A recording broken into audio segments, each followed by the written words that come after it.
हम लोग नया चैप्टर पढ़ेंगे आज।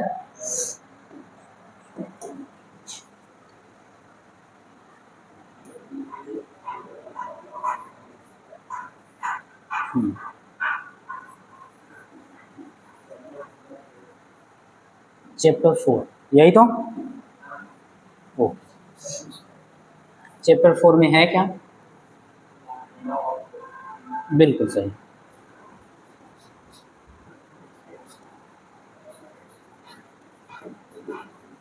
Means law of motion, means गति के नियम, ये पढ़ना है। ये कौन सा ब्रांच है? तो यांत्रिकी का गतिकी। कौन सा ब्रांच है ना? यानी मैकेनिक्स का डायनामिक। क्लियर? अभी तक हम लोग क्या पढ़ रहे थे? काइनेमेटिक्स यानी कि शुद्ध गतिकी। अब गतिकी पढ़ रहे हैं तो आप सभी जानते हो कि भैया इसमें गति के कारणों पर भी विचार किया जाएगा। क्लियर? ओके। और गति तो इसमें इंक्लूड रहेगा, वो सब जितना पिछला कॉन्सेप्ट पढ़े वो सब लग सकता है, और आगे हम लोग कारण पर भी ध्यान देंगे। ठीक है? तो ये सारी चीज़ें हम लोग पढ़ चुके हैं। ब्रांच के बारे में तो पूरा पढ़ लिया मैकेनिक्स का। याद ये रखना जो गति के नियम है, गति के नियम अभी यहाँ एनएलएम हम लोग पढ़ेंगे, Newton's law of motion. Newton ने गति के नियम दिए हैं तीनों, और तीनों को आप लोग 9th में पढ़ चुके हो, है ना? न्यूटन की गति का प्रथम नियम, द्वितीय नियम और तृतीय नियम। यहाँ थोड़ा विस्तार से पढ़ोगे। क्लियर है? तो ये जो नियम है बेटा, यही क्या है? यांत्रिकी का आप कह सकते हो, जो हम लोग मैकेनिक्स पढ़ेंगे उसका ये बेस होगा, आधार होगा, यांत्रिकी का आधार। यानी जो नियम है ये बहुत महत्वपूर्ण होगा, वेरी इंपॉर्टेंट। तो पूरा फोकस हमारा इस पर रहेगा, इस चैप्टर में। किस पर रहेगा? न्यूटन के गति विषयक नियम पर रहेगा। Clear? Newton's law of motion. Okay, इस पर ध्यान केंद्रित कर दें, लेकिन छोटी छोटी चीज़ें हम लोग पढ़ते चलते हैं। अब देखो, इस चैप्टर में सबसे पहले हमारे सिलेबस के अकॉर्डिंग पढ़ना क्या है। तो हमारे सिलेबस में सबसे पहला है, एक टॉपिक दिया, हेडिंग दिया है, बल की सहजानुभूत संकल्पना। बल का कॉन्सेप्ट पढ़ना है, बात समझ में आ रही है? तो सबसे पहला कॉन्सेप्ट आप हेडिंग बनाएंगे, किसके बारे में पढ़ने जा रहे हैं? फोर्स।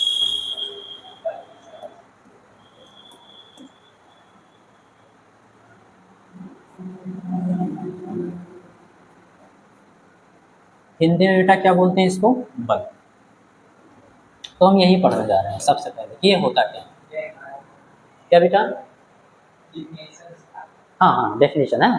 तो पहले हम लोग समझ लेते हैं कि बल है क्या। ध्यान देना, एक आसान तरीके से, कोई भी चीज़ है जो फिजिक्स के बारे में कुछ नहीं जानता, वो भी बल के बारे में जानता है। एक छोटा सा बच्चा ले लो, बहुत छोटा सा है, जो बात समझ में आ रही है, जो अमूर्त रूप से सोच भी नहीं पा रहा है, उसको अगर खिलौना दोगे, मान लो कोई खेलने वाली गाड़ी है या कुछ है, तो क्या करेगा? ग्रास मोटर स्किल तो उसकी काम कर रही होंगी ना, मतलब जो मांस बड़ी वाली जो मसल्स हैं वो काम कर रहे हैं। जैसे मान लो पेन को हम लोग ऐसे पकड़ रहे हैं, तो पेन को ऐसे पकड़ रहा होगा, लेकिन पकड़ तो ले जा रहा है ना, तो वो चल रहा है मान लो। तो जैसे उसको कार दोगे, छोटा सा मान लो खिलौना है ऐसे, क्लियर है? एक खिलौना है, उसको दे दिए तो करेगा क्या? इसको पकड़ कर, अगर धागा वगैरह लगा है तो धागा पकड़ेगा, नहीं तो इसको ऐसे पकड़ के क्या करेगा? आगे पीछे। थोड़ा सा ध्यान देने की जरूरत है कि भैया ये कार जो है ऐसे मान लो ग्राउंड लेवल पे रखी थी, जमीन तल पे रखी थी, और जब रखी थी तो इसका वेग कितना होगा? जी, यानी कि ये रेस्ट पोजीशन में थी। किसमें थी? विरामावस्था में थी। क्लियर है? और जब वो इस धागे को पकड़कर खींच रहा है तो फिर इसका वेग में क्या होगा? वृद्धि होने लगेगी, वेग क्या हो जाएगा? बढ़ जाएगा, और यहाँ पर v does not equal to 0। यानी कि अब ये वस्तु क्या हो गई? गतिमान। क्या हो गई? बहुत आराम से समझिए, पहले छोटा सा खिलौना था, रखा था, यानी विरामावस्था में था, अब वो ये धागा पकड़ के खींच रहा है तो ये गत्यावस्था में आ गई। क्लियर है? अगर यही गति की अवस्था में थी, मान लो इसमें चाबी होता है, चाबी भर के आप छोड़ दिए फर्श पे, और उसके सामने बच्चा बैठा है, ये जा रही है, उसको रोक देगा। कार को क्या किया?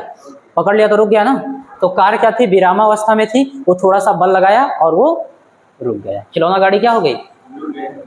यानी यहाँ से पता चल रहा है, खिलौना गाड़ी बोले, है ना? समझ आ रही बात? तो यहाँ से पता चल रहा है कि जो बल है वो कारक के रूप में इस तरीके से कार्य कर रहा है कि कोई वस्तु विरामावस्था में थी उसको वो गति की अवस्था में ला देगा, या फिर गति की अवस्था में थी तो विरामावस्था में। बात समझ आ रही है? अच्छा, कोई छोटा बच्चा है, मान लो उसको घर अपना थोड़ा छोटा लग रहा है, और वो दीवार को क्या कर रहा है? हाथ से पीछे खिसकाने की कोशिश कर रहा है। दीवार भी क्या है? विराम अवस्था में मान लो ऐसे वो बल लगा रहा है इस पर कि भाई थोड़ा पीछे हो जा, हमारा घर थोड़ा सा बड़ा होना चाहिए। बात समझ में आ रही है? तो दीवार विरामावस्था में थी, लेकिन क्या दीवार गत्य अवस्था में आ रही है? तो बल तो वो अब भी लगा रहा है ना। तो आप कहोगे कि भाई वो विरामावस्था से गति की अवस्था में ला सकता है जो बल है, और गति की अवस्था से विरामावस्था ला भी सकता है, या फिर प्रयास भी कर सकता है। क्या कर सकता है बेटा? प्रयास कर सकता है। ठीक, अब देखो और एग्जाम्पल देखिए बढ़िया से। ये तो गति की अवस्था विरामावस्था बता दी। ठीक, मान लो यही कार है, आप चाबी भर के छोड़ दिए, ठीक, बच्चे की ओर जा रही थी और वो थोड़ा सा ऐसे हाथ लगा दिया और ये मुड़कर फिर उधर जाने लगी। बात समझ आ रही है? तो बच्चे ने थोड़ा सा बल लगाया और गति की दिशा अभी उसकी ओर थी, वो डर गया, हो सकता है हमारे ऊपर चढ़ ना जाए, इसलिए उसने बल हाथ लगाया। हाथ लगाने का मतलब बल लगाया, और बल लगाया, गाड़ी जिस डायरेक्शन में गति कर रही थी वो मुड़ गई, यानी गति की दिशा बदल गई। क्या हो गई? तो भैया यहाँ पर विरामावस्था से गति की अवस्था में, गति अवस्था से विरामावस्था में ला भी सकता है, प्रयास भी कर सकता है, या फिर गति की दिशा भी बदल सकता है। गति की दिशा, हाँ भैया, चेंज कर सकता है, बदल सकता है, और या फिर प्रयास कर सकता है। जरूरी नहीं कि हमेशा बदल पाए, है ना। कोई भारी भरकम चीज़ आ रही हो, मान लो कोई पत्थर लुढ़कता हुआ आ रहा है, नहीं बदल पाया, बात समझ में आ रही है? तो समझिए कि प्रयास कर सकता है या फिर बदल सकता है। और कोई मान लीजिए सॉफ्ट चीज़ है, मुलायम चीज़ है, क्लियर है, और आपने कोई चीज़ बना कर दिया, मान लो आपने उसको खेलने के लिए ऐसे वर्गाकार कोई, मान लो आटा है, आटा गूथा हुआ है ना, मम्मी से ले लिया, वर्गाकार आपने खिलौना बना के या क्यूब के आकार का पासा बना के आपने उसको दे दिया, इससे खेलो। तो अभी वो क्यूब यानी घन के आकार का था, किस आकार का था? पासा। ऐसे मान लो ऐसे घन के आकार का था, इसमें ऐसे बना दिया आपने, ऐसे बना के उसको दे दिया। अब वो उस पर बल लगाएगा और बल लगाने के बाद में इसकी दशा खराब कर देगा। बात समझ में आ रही है? ये कर सकता है। और अगर आपने वही चीज़ प्लास्टिक की पासा दे दिया, उसको डाइस दे दिया, तो क्या उसका आकार बदल पाएगा? तो यहाँ से पता चल रहा है आकार, एक तो इसका आकार मतलब लंबाई चौड़ाई, ये सब बदल सकता है। दूसरा इसका आकृति, आकृति का मतलब शेप, आकार का मतलब साइज। तो आकार और आकृति दोनों में या तो परिवर्तन कर देगा, और अगर मान लो ये दृढ़ है, क्या है बेटा? यानी कि रिजिड है, आगे पढ़ाएंगे दृढ़ का मतलब, वैसे तो समझ पा रहे होंगे, है ना। थोड़ा दृढ़ है तो इसके आकार में या आकृति में परिवर्तन तो नहीं कर पाएगा, लेकिन परिवर्तन करने का प्रयास जरूर करेगा। क्या करेगा? तो कुल मिला के अगर हम इन सबको मिलाकर एक साथ बोलना चाहें तो बल की परिभाषा दे सकते हैं। बात समझ में आ रही है? पहली चीज यहाँ से देखना, ये अपने आप नहीं बदल रहा था। बात समझ आ रही है? हाँ, बल लगाना पड़ रहा था और बाहर से कोई बल लगाना पड़ रहा था। बात समझ आ रही है? तो सबसे पहले आप इन सभी को इंटीग्रेट करके यानी एकीकृत करके एक परिभाषा सुंदर सा लिख सकते हो कि भैया बल वह बाह्य कारक है। क्या है बेटा? बाह्य कारक है जो किसी वस्तु के गति की अवस्था, क्या लिखेंगे बेटा? गति की अवस्था, कमा विरामावस्था,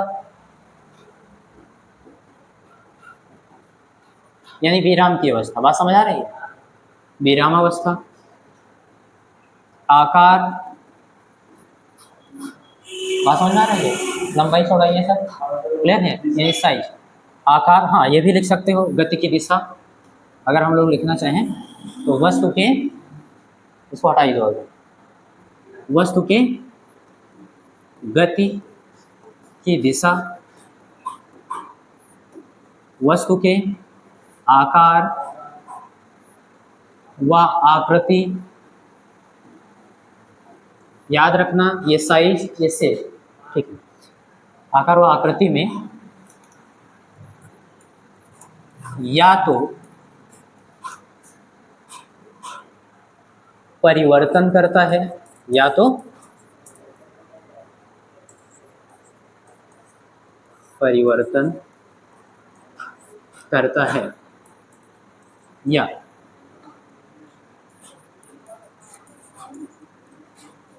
परिवर्तन करने का प्रयास करता है। क्या करता है बेटा?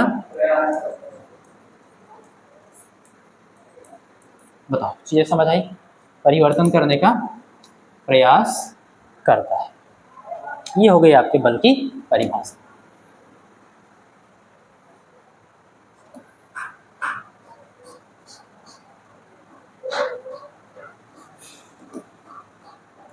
समझ आ रही बात? बोलो बेटा।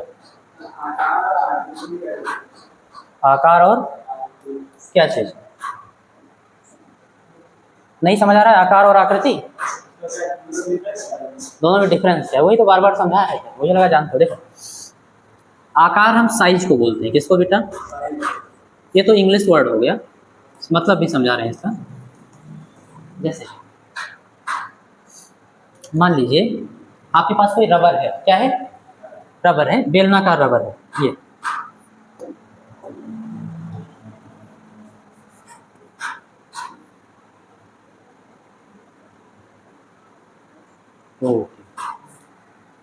इसको आप यहाँ पर ऐसे मान लो किसी तरीके हुक या किसी तरीके से रोक दें, और इधर आप पकड़े, और पकड़ने के बाद में इसको आप इधर की तरफ ऐसे खींच रहे हो। इधर की तरफ क्या कर रहे हो? और जब आप इसको इधर की तरफ खींचोगे तो आप पाओगे कि इसमें थोड़ी बहुत वृद्धि हो रही है। मान लो यहाँ तक हो गया बढ़ के। बात समझ आ रही है? वो ध्यान समझना। अगर हम आपसे पूछें कि इस रबर की पहले लंबाई कितनी थी, तो आप कहोगे यह। आपसे पूछें अब लंबाई कितनी हो गई, तो आप कुछ भी मान लो, यहाँ से यहाँ तक मान लो, यल डैश है, कुछ मान लो। बात समझ आ रही है? तो लंबाई में परिवर्तन हुआ कि नहीं हुआ? लंबाई बढ़ी कि नहीं बढ़ी? यही क्या है उसका आकार। देखो आकार बढ़ गया कि नहीं बढ़ा? क्लियर? आकार बढ़ गया ना? ओके। अगर कोई पूछे कितना बढ़ा, तो पूरे लंबाई में से इतना घटा दो तो ये मिल जाएगा ना। तो ये होगा यल डैश माइनस यल। तो इतना आकार में परिवर्तन, इसको क्या बोलते हैं? आकार में परिवर्तन। इसी को मान लो स्प्रिंग होता है, स्प्रिंग को खींचते बढ़ जाता है। बात समझ में आ रही है? या फिर इसी रबर को हम लोग इधर से बल लगाएं और इधर से बल लगाएं और दबा दें, तो ऐसा भी हो सकता है। आप थोड़ा एज्यूम करिए, कल्पना करिए कि ऐसे बेलनाकार ही क्लियर है, कोई रबर था, क्लियर, और इधर से बल लगाया गया और इधर से बल लगाया गया, दोनों तरफ से बल लगाया जा रहा है, और मतलब इतना बल लगा दिया गया कि ऐसे बन गया, सिमट गया। क्लियर? अभी इसकी ऊंचाई कितनी थी या लंबाई कितनी थी, मान लो कुछ रही हो। यहाँ पर ऊंचाई लगभग मान लो 0 हो गई। वैसे एकदम तो 0 हो नहीं पाएगा, है ना, दोनों ओर से दबा दिए तो लगभग मान लो ऊंचाई चली गई। अब बताओ ये इसकी आकृति क्या थी, शेप क्या थी? इसको इंग्लिश में शेप बोलते हैं। तो आप बताओगे सर बेलनाकार। कैसा था बेटा? इसकी आकृति कैसी हो गई, यानी शेप कैसा हो गया? सर्कुलर, यानी वृत्ताकार। कैसा हो गया भाई? वृत्ताकार ही तो हुआ। ऊंचाई अगर 0 हो गई बेलन की तो कैसा हो गया? वृत्ताकार, क्योंकि उसके जो ऊपरी और निचले जो समतल सतह थे वो वृत्ताकार थे। समझ गए? तो ये होता है आकृति, इसको बोलते हैं शेप, और इसको बोलते हैं साइज। अब मुझे लगता है दोनों में डिफरेंस पता चल गया होगा, एकदम क्लियर है ना? हाँ, तो ये चीज़ हो गई, और इन सब का ध्यान रखना, ये सब आगे काम लगेगा बहुत डिटेल में। ठीक है, हटा देना। अब बात करते हैं बल की। तो बल इतना समझ गए भैया, क्या है? बाह्य कारक है। करता क्या है? किसी वस्तु की गति की अवस्था, किसी वस्तु के विराम की अवस्था, किसी वस्तु के गति की दिशा में, आकार में, आकृति में या तो परिवर्तन कर देगा और या फिर परिवर्तन करने का प्रयास करेगा। बात क्लियर हो गई? तो उसको क्या बोलेंगे? समझ गए यार, बल का कॉन्सेप्ट आसान है। देखो, कुल मिला के जो बल होता है ना, वो मुख्य रूप से 2 टाइप का होता है। कितने टाइप का? 2 टाइप का, 2 टाइप का होता है। तो यहाँ पर लिख सकते हो, जो बल है बेटा, फोर्स, मुख्यतः 2 प्रकार का होता है। कितने प्रकार का होता है बेटा? 2 प्रकार का होता है। कौन कौन सा? तो आप बता सकते हो भैया। जो फर्स्ट है कॉन्टैक्ट फोर्स, और जो सेकंड है नॉन कॉन्टैक्ट फोर्स। इसको बोलते हैं बेटा संपर्क बल,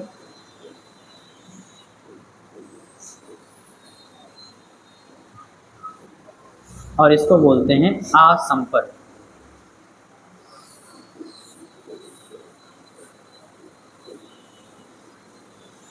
बात समझ आ रही है? संपर्क बल और ये ध्यान रखना मुख्य का। बात समझ आ रही है? ये चीज तो कितने प्रकार के होंगे? 2 प्रकार के। कौन कौन से? संपर्क बल और किसकी बात हो रही है? हम बात कर रहे हैं मैकेनिक्स की। किसकी बात कर रहे हैं बेटा? तो ये याद रखना भैया यांत्रिकी में वैसे तो कुल मिला के मूल रूप से 4 बल होते हैं। बात समझ में आ रही है? कितने बल? चलो पहले इसको पढ़ लो, आगे वो भी बता दें। ठीक है, ये क्या होता है पहले से। तो यांत्रिकी में तो मुख्य रूप से भैया 2 बल। कौन कौन से? संपर्क बल और असंपर्क बल। होता क्या है इसको देख लेते हैं नेक्स्ट पेज। अगर कोई हमसे पूछे भैया कांटेक्ट फोर्स क्या होता है, संपर्क बल क्या होता है,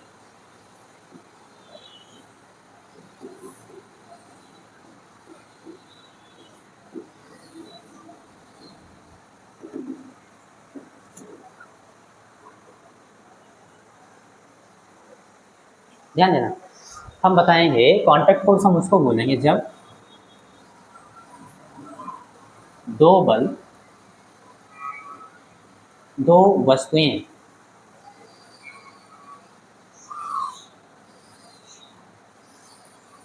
संपर्क में हो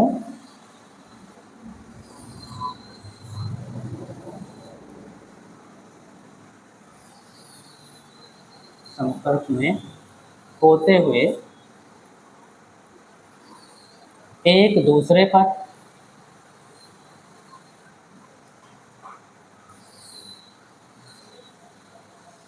डायरेक्ट लिखो, संपर्क में होते हुए बल आरोपित करें। बल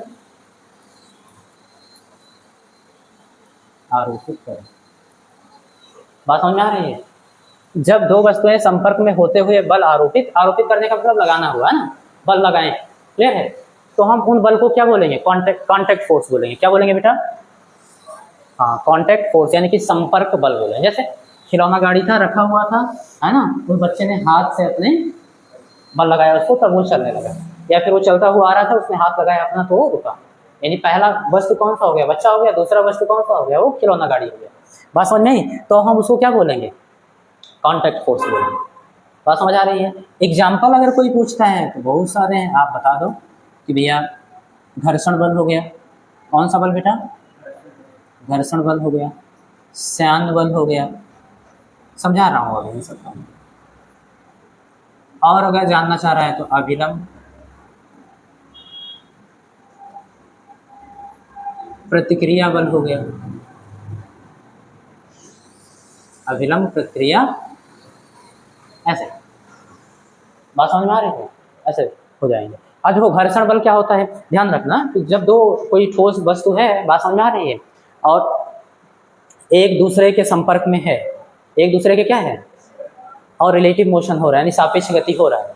कोई एक रुका हुआ है, दूसरा चल रहा है, या दूसरा रुका है, पहला चल रहा है, या दोनों एक दूसरे के विपरीत दिशा में चल रहे हैं। बात समझ में आ रही है? तो उसको बोलते हैं सापेक्ष गति हो रही है।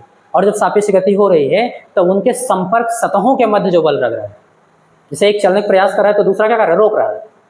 बात समझ में आ रही है? उस बल को घर्षण बल बोलते हैं। आगे हम लोग पढ़ेंगे संपर्क सतहों के लिए। क्लियर? अब देखो श्यान बल क्या होता है, कह सकते हो एक प्रकार का घर्षण बल ही है। बात समझ आ रही है? एक प्रकार का। देखो कैसे, मैं समझाता हूँ। ये मैंने कहा जब कोई ठोस वस्तु हो, दृढ़ पिंड हो। बात समझ आ रही है? अगर हम श्यान बल की बात करें, जब कोई तरल के परतों के बीच लगे, आंतरिक घर्षण बल। तरल का मतलब याद रखना, ठोस नहीं, द्रव और गैस। क्या बोलेंगे? तो फ्लूइड जो तरल जो होगा उसको हम लोग द्रव और गैस, इन दोनों को हम लोग तरल बोलेंगे। क्या बोलेंगे बेटा? आगे पढ़ाएंगे, सेकंड पेपर में बढ़िया से इसके बारे में पढ़ोगे। क्लियर? तो इन दोनों को तरल बोला जाता है।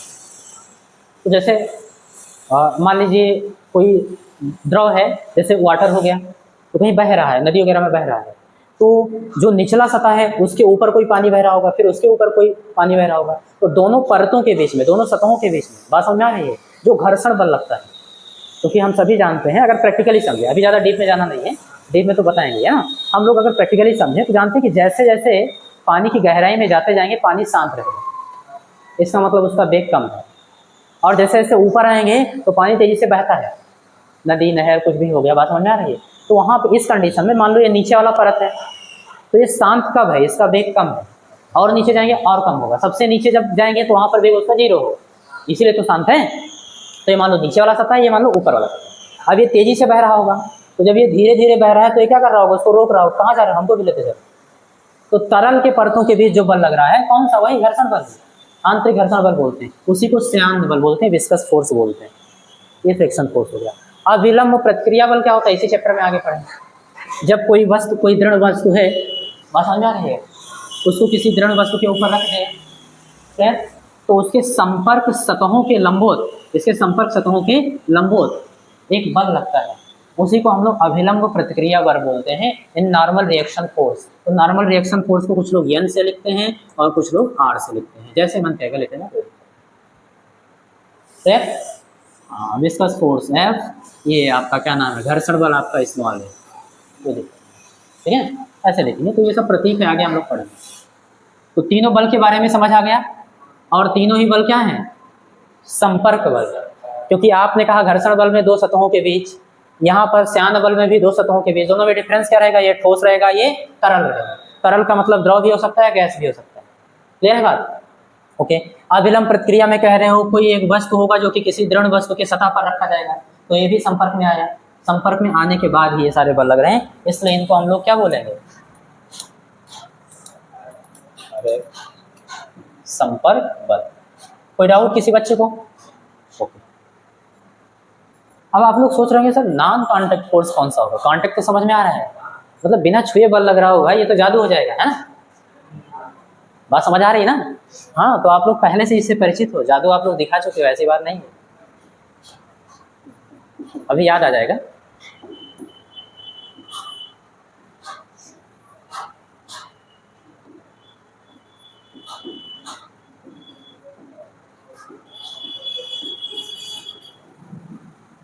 नॉन कांटेक्ट फोर्स, इसको एक नाम से और जानते हैं बेटा,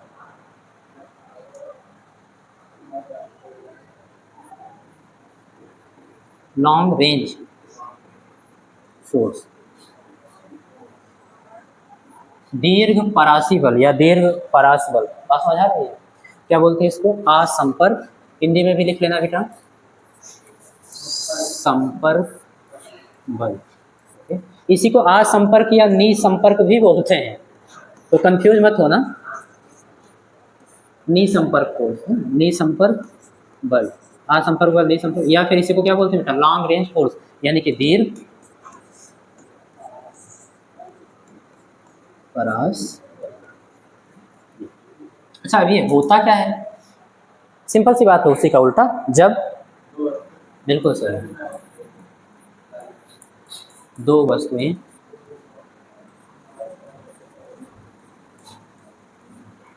बिना संपर्क में आए,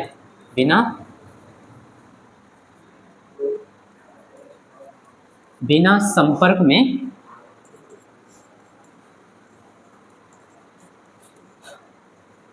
बल आरोपित करें, बस यही इतना याद रखना है ना, तब उस बल को हम लोग क्या कहेंगे, असंपर्क बल या फिर दीर्घ परास। पूरी परिभाषा नहीं लिख रहे, समझ तो आ रहा है ना। जब संपर्क में होते हुए बल लगाएंगे तब उस बल को क्या बोलेंगे, संपर्क बल, और जब संपर्क में बिना संपर्क में आए है ना बल आरोपित करेंगे तो निसंपर्क बल या असंपर्क बल या फिर उसको दीर्घ परासी बल बोलते हैं। एग्जाम्पल के लिए, आप सभी बचपन में खेलते थे, एक चुंबक यहाँ रखते थे, दूसरा चुंबक यहाँ रखते थे, बात समझ आ रही है, और बताओ दोनों में क्या संपर्क होता था, नहीं, लेकिन पास ले जाते थे तो ये दूर भागता था या फिर पास आता था। तो बिना संपर्क में आए आपने बल लगा दिया ना, दोनों वस्तुओं के बीच बल लग रहा था, तो वहां पर जो बल लग रहा था उसको क्या बोलेंगे, असंपर्क बल। कौन सा बल होता था, चुंबक के बीच लगता था, चुंबकीय बल। क्या बताओगे, चुंबकीय बल। तो पहला एग्जाम्पल तो आपका यही हो गया, चुंबकीय बल। आप लोग 10th में पढ़े होंगे आवेश, आवेश 2 प्रकार का होता है, कौन कौन सा, नेगेटिव पॉजिटिव, यानी धनात्मक आवेश और ऋणात्मक। आपने उसके गुण में ये भी पढ़ा होगा, समान प्रकार के आवेशों के बीच प्रतिकर्षण बल, यानी एक दूसरे को दूर भगाते हैं, और विपरीत प्रकार के आवेशों के बीच आकर्षण बल। आकर्षण बल का मतलब एक आवेश यहाँ एक आवेश यहाँ है तो अपनी ओर आकर्षित करेगा उसको। बात समझ आ रही है? तो ये भी तो संपर्क में नहीं आ रहे, संपर्क में आ रहे हैं नहीं आ रहे हैं, लेकिन तो बल तो लग रहा है ना, तो या तो दूर भगाएगा या तो अपनी ओर खींचेगा बिना संपर्क में आए।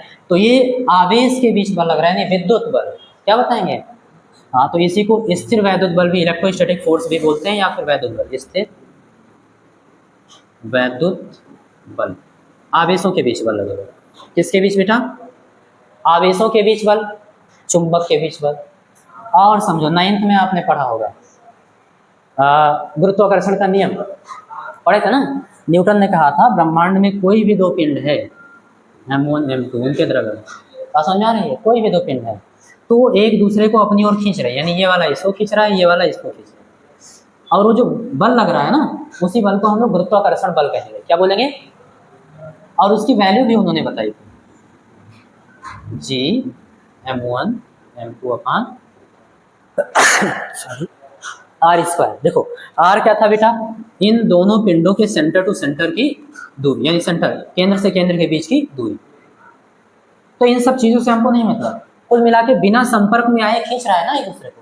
उन्होंने कहा था ब्रह्मांड में कोई भी दो वस्तु एक दूसरे को खींच रही है, तो बिना संपर्क में आए खींच रही है ना। तो कुल मिला के जो गुरुत्वाकर्षण बल हुआ वो भी कौन सा बल हो गया? असंपर्क बल। कौन सा बल हो गया?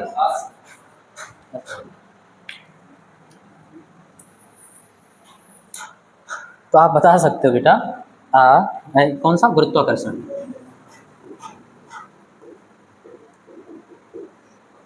बस मैं आपको एग्जांपल दे रहा हूँ, बात समझ में आ रही है? अभी इसके बारे में हमको कोई मतलब नहीं है, कुछ जानना ही नहीं है, बस केवल इतना जानना है कि भैया संपर्क बल क्या होता है। जब दो वस्तुएं संपर्क में रहेंगे, एक दूसरे पर बल लगाएंगे, संपर्क बल। जब संपर्क में ना हो और एक दूसरे पर बल लगा रहे हो तो उसको क्या बोल देंगे? असंपर्क बल बोलेंगे। इसीलिए इसको लॉन्ग रेंज फोर्स भी बोलते हैं, दूर दूर रह के भी बल लगाते हैं। बात समझ आ रही है? तो ये सब एग्जाम्पल हो गए इसके। कोई अगर पूछेगा संपर्क बल किसे कहते हैं, असंपर्क बल किसे कहते हैं, तो बता दोगे आराम से, ठीक है? और भी बहुत टाइप के जो बल होते हैं उनको देख ले रहे हैं, फिर कुछ कॉन्सेप्ट और क्लियर हो जाएगा। जैसे अगर हम बात करें, अब ऐसे पढ़ ले रहे हैं,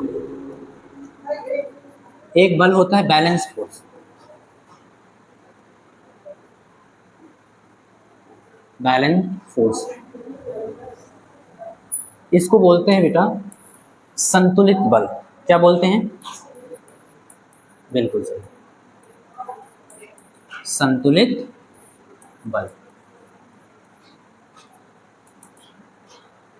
चलो देख लेते हैं कि बैलेंस फोर्स क्या होता है, संतुलित बल क्या होता है। बस समझते चलना।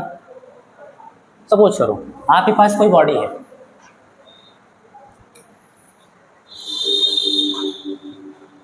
ये क्या है बेटा? कोई पिंड है, कोई वस्तु है, बात समझ आ रही है? ऐसे। और इस पर मान लो बहुत सारे बल लग रहे हैं, सुविधा के लिए 2-3 मान ले रहे हैं ना, ताकि ज़्यादा कैलकुलेशन ना करना पड़े। तो आप मान लीजिए इस पर 2-3 बल काम कर रहे हैं। एक बल ऐसे काम कर रहा है,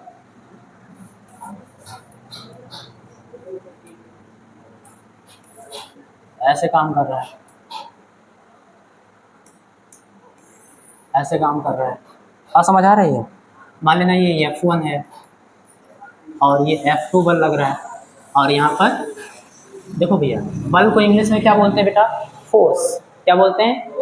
और यहाँ पर आप लिख लेना, ये जो बल है, बल एक सदिश राशि है, ये भी लिख लेना। क्या है बेटा?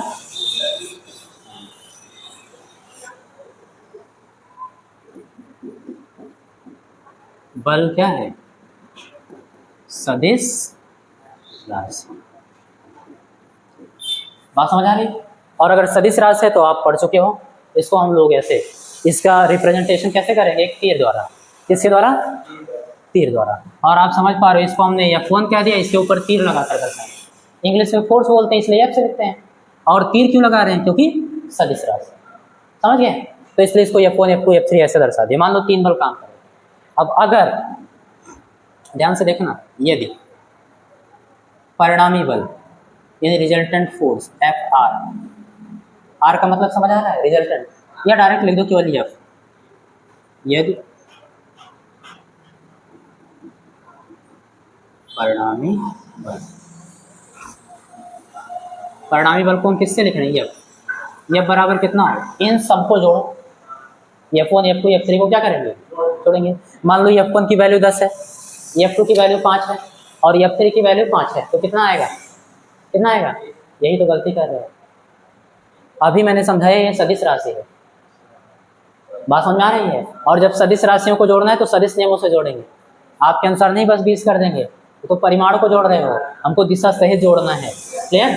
तो इसलिए वो कौन सा फार्मूला लगेगा, √a² + b² + 2ab cos θ, वही परिणामी होगा इन सबका, जिसको आपने F से लिखा है। तो अभी कोण वगैरह पता नहीं है और हमको जोड़ने का मतलब भी नहीं, बस हमको कॉन्सेप्ट समझना कि किसको संतुलित बल कहेंगे, इतना तो समझना है। तो मैं क्यों लिख दे रहा हूँ, लेकिन जब आप जोड़ना तो याद रखना कैसे जोड़ना है। बल सदिश राशि सदिश नियमों से जोड़ेंगे। तो मैंने कहा यदि परिणामी बल F बराबर F1 + F2 + F3, और कैसे जोड़ रहे हैं, तीर लगाए ऊपर ना, तो सदिश नियमों से जोड़ना। कैसे जोड़ना, सदिश नियमों से जोड़ना। और अगर ये किसके बराबर आ गया, 0, किसके बराबर आ गया, 0, यानी तीनों बलों को जोड़े और वो किसके बराबर आ जाए, 0। देन हाँ, यदि परिणामी बल बराबर कितना हो, 0, तब F1 F2 व F3 ये सभी के सभी क्या होंगे बेटा, संतुलित बल। क्या होंगे, हो गया परिभाषा, बात समझ में आई। इतना बताना है, यदि किसी वस्तु पर कार्य करने वाले सभी बलों का परिणामी 0 हो, सभी बलों का परिणामी, तो बल क्या कहलाएंगे, संतुलित बल। देखो इतने आसान तरीके समझिए, बात समझ आ रही है। अब देखो एक एग्जाम्पल भी बता रहा हूँ, ऐसे कम समझ आएगा। जैसे मान लो, आ रहा है फिर भी समझ लो, पंजा लड़ाया जाता है ना, पंजा लड़ाया जाता है, आप लोग देखते हैं।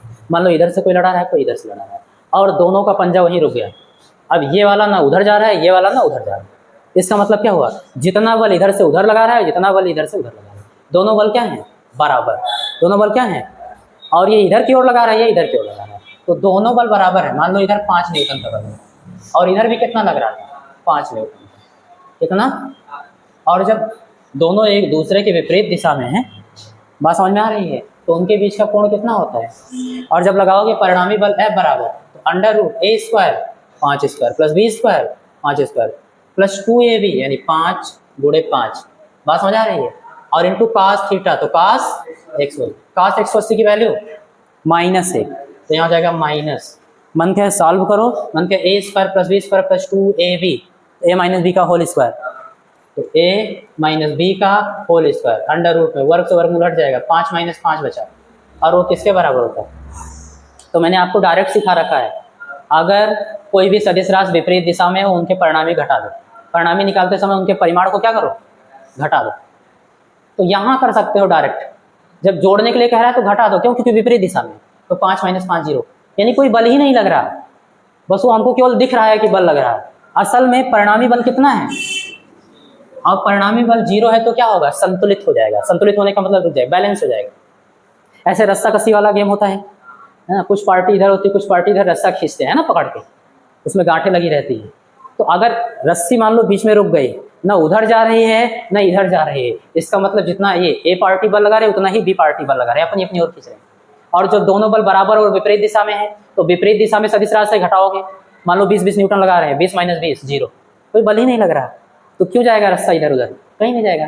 कि जो संतुलित बल होता है बेटा, वो किसी वस्तु की गति की अवस्था या विराम की अवस्था को परिवर्तित नहीं करता, ना गति की दिशा को परिवर्तित करता है।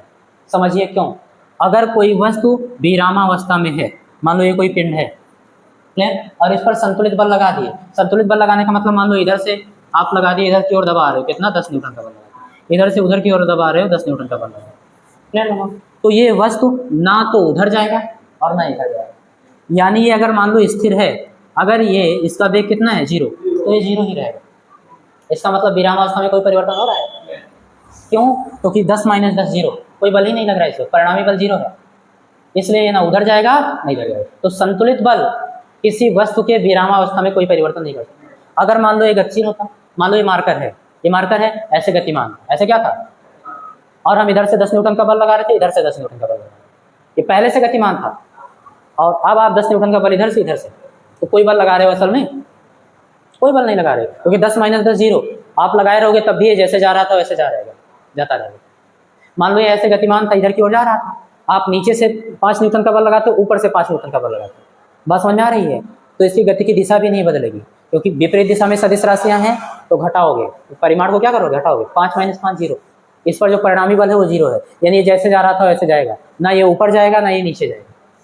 तो इतनी बात तो समझ आ गई कि जो संतुलित बल है बेटा, वो किसी वस्तु के विरामावस्था या गति की अवस्था या गति की दिशा को परिवर्तित नहीं कर सकता। बात समझ आ गई?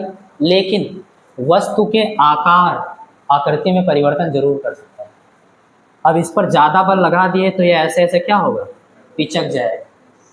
बात समझ में आई? तो उसके आकार, अब मान लो रस्सी को आप खींच रहे थे, खूब तेजी से खींच रहे थे, या रबर था आप उसको खूब तेजी से खींच रहे थे, कोई भी चीज़ है, ज़्यादा बल लगाओगे रस्सी टूट जाएगी। बात समझ में आई? आधी रस्सी तुम ले जाओ, आधी रस्सी तुम ले जाओ, लेकिन वो इधर उधर।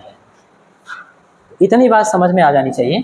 लिख भी लो, नहीं बाद में आप भूल सकते हो, ऐसे शॉर्ट में लिख लो कि भैया ये जो बैलेंस फोर्स होता है या किसी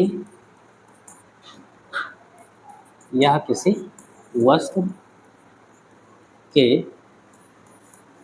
गत्यावस्था,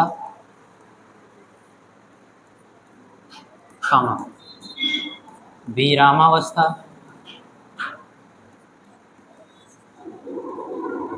गत्यावस्था, विरामावस्था या गति की दिशा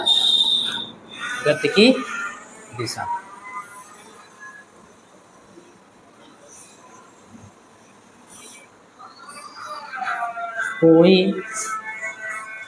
परिवर्तन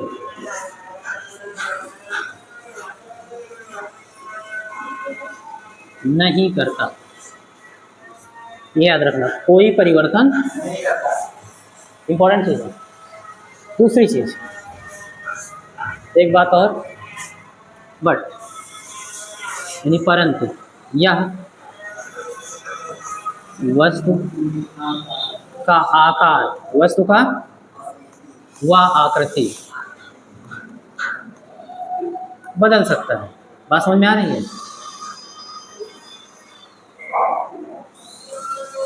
क्या कर सकता है बेटा? क्या चीज? तो वही तो लिख रहा हूँ, बदल सकता है, मतलब परिवर्तित कर भी सकता है, नहीं भी कर सकता, प्रयास भी कर सकता है। जैसे मान लो कोई दृढ़ चीज हो, मान लो पत्थर रखा है 10 किलोग्राम का, अब तुम इधर से 10 न्यूटन का उधर से 10 न्यूटन का बल लगा रहे हो ऐसे, तो क्या उसका आकार बदल पाओगे आसानी से? प्रयास कर रहे हो। कोई रबर की बॉल है जैसे आप खेलते थे, यहाँ बीच में रखकर दबाओ तो उसका आकार तो बदल गया ना, चपटा कर दोगे उसको। क्लियर? पहले वो गोलाकार था। तो इस तरीके से आप जो संतुलित बल है, वस्तु का आकार व आकृति बदल भी सकता है, नहीं भी बदल सकता है, यानी प्रयास कर सकता है। तो यही चीज था, पूरा आप संतुलित बल समझ लिए। अब अगर हम संतुलित जानते हैं तो असंतुलित भी जानना चाहिए, है ना? अनबैलेंस्ड फोर्स क्या होता है देख लेते हैं भैया। अनबैलेंस्ड फोर्स क्या होता है?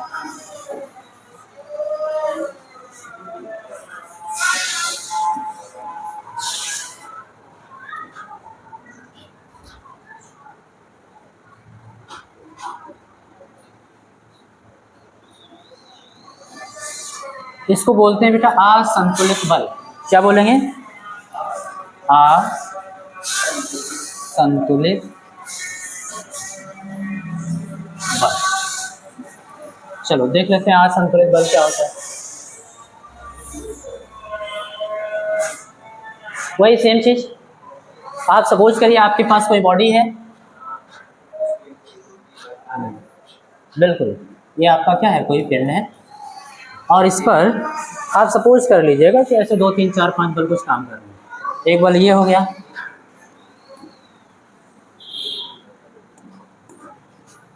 एक बल ये हो गया, एक बल ये हो गया, ऐसे। ये मान लेना F1 है, किसी भी डायरेक्शन में लग रहा उससे अभी कोई मतलब नहीं। ये मान लेना F2 है, ये मान लेना F3 है, ऐसे 3 बल काम कर रहे थे। क्या है? और कंडीशन वही देंगे, यदि इनका परिणामी, या डायरेक्ट लिखेंगे परिणामी बल, यदि परिणामी। परिणामी का मतलब बेटा रिजल्टेंट, यानी इन सभी को जोड़ने के बाद जो बल मिलेगा। बात समझ में आ रही है कि पिंड पर कितना काम कर रहा है, तो उसको हम लोग मान ले रहे हैं कि कैपिटल एफ कितना काम कर रहा है। तो ये निकालते कैसे हैं, सभी बलों को जोड़ेंगे, सदिश नियम से जोड़ेंगे, याद रखना। तो सदिश नियम से जोड़ेंगे। अब यहाँ तो ऐसे लिख देंगे F1 plus vector F2 plus vector, इसके ऊपर तीर लगाए यानी सदिश नियमों से जोड़ेंगे, और जोड़ने के बाद में डज नॉट इक्वल टू 0, 0 नहीं है। बात समझ में आ रही है। तब जो आपने लिखा F1 F2 हुआ F3, कौन से बल होंगे, असंतुलित। कौन सा बेटा,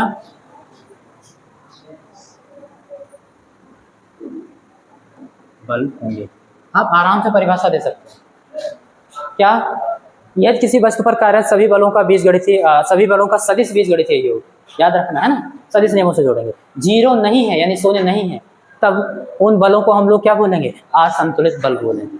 बात समझ आ रही है। अब एग्जाम्पल के लिए मान लो कोई पंजा लड़ा रहा है, बात समझ आ रही है, और इधर वाला पंजा गिर गया, इसका मतलब ये वाला बल ज्यादा लग रहा था और ये वाला बल कम लग रहा था, और विपरीत दिशा में तो लग रहा है। तो मान लो इधर से आपने 15 न्यूटन का बल लगाया, कितना, और इधर से मान लो आप लगा रहे थे 10 न्यूटन का बल। तो एक चीज तो दिख रहा है कि दोनों विपरीत दिशा में है, विपरीत दिशा में है तो इनके बीच का एंगल कितना होगा, वही चीज है यार, डायरेक्ट याद रखो। समदिश हो यानी समान दिशा में है तो परिमाण जोड़ दो, वही परिणामी होगा, क्योंकि समदिश होने का मतलब बीच का कोण 0 और cos 0 की वैल्यू 1, तो √a² + b² + 2ab, a + b का होल स्क्वायर, वर्ग से वर्गमूल हटेगा a + b, यानी दोनों को डायरेक्ट जोड़ लो ना, 4-5 स्टेप क्या करना। और अगर विपरीत दिशा में है तो कोण 180 डिग्री, कोण 180 डिग्री होने का मतलब cos 180 डिग्री की वैल्यू -1, तो √a² + b² -2ab हो जाएगा, plus minus minus a - b का होल स्क्वायर, वर्ग से वर्गमूल हटेगा, अंदर बचेगा a - b, ये डायरेक्ट घटा दो, है ना। तो डायरेक्ट याद रखो, एक दिशा में है जोड़ दो, विपरीत दिशा में है घटा दो, साधारण नियम से घटा दो, साधारण नियम से जोड़ दो, वही रिजल्ट आएगा। तो यहाँ पर विपरीत दिशा में है ना, तो परिणामी बल अगर हम लोग निकालें कि F कितना आएगा, तो घटाओगे, घटाएंगे बड़े में से कम को, याद ये रखना। जोड़ने में तो कोई दिक्कत नहीं है, घटाने में याद रखना बड़े में से घटाओ, तो 15 में से 10 जाएगा, ऐसे लिखोगे 15 - 10 = 5 न्यूटन बल। एक चीज बताना मुझे, ये जो 5 न्यूटन का बल बचा है, किसका बचा, इसका बचा कि इसका बचा, बड़े वाले का बचा ना। तो इसका अगर कोई दिशा भी पूछे तो बताओगे इसी का दिशा बचा है। भैया मान लो ये इतना बड़ा था ना, इतना बड़ा था, तो भैया इतना बड़ा नाप लो, इतना तो खत्म हो गया इसका, 10 न्यूटन 10 न्यूटन, ये कितना बचा, 5 न्यूटन। इसकी डायरेक्शन किधर की हो रही है, तो याद रखना हमेशा बड़े सदिश की ओर होता है डायरेक्शन, किसकी ओर, बड़े सदिश की ओर। मान लो गलती से आप, या फिर इतना याद रखो, जिसमें से जिसको घटाते हैं भाई उसी का तो पार्ट बचेगा। मान लो आप उल्टा घटा दिए कि 10 - 15 करेंगे हमको, तो क्या आएगा, -5, -5 इसकी दिशा में आएगा। मैंने कहा जिसमें से घटा रहे हो उसी की डायरेक्शन में आएगा, तो माइनस का चिन्ह नहीं बता रहा है, उल्टा है, उल्टा है, सीधा करो तो -10 इस डायरेक्शन में है, अभी 5, तो सीधा करेंगे तो इस डायरेक्शन में जाएगा। तो बताओ बड़े सदिश की ओर आया नहीं आया।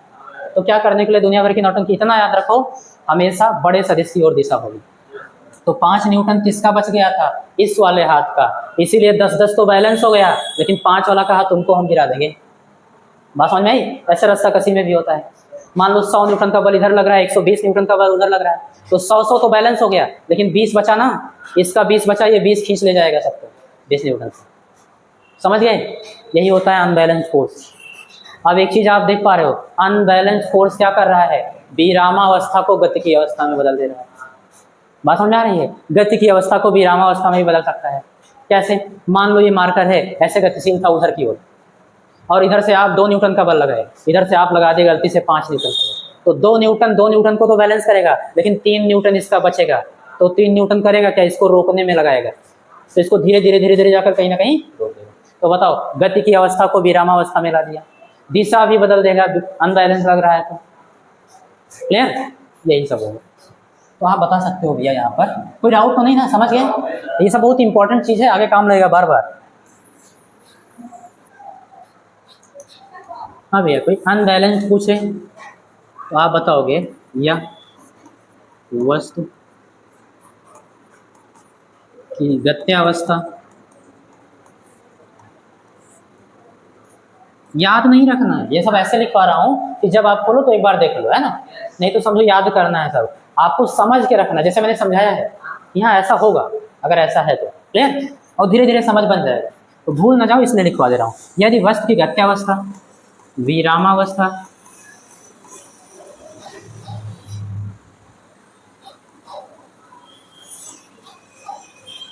हाँ, यह वस्तु की गत्यावस्था, विरामावस्था व गति की दिशा, गति की दिशा बदल सकता है। क्या कर सकता है बेटा?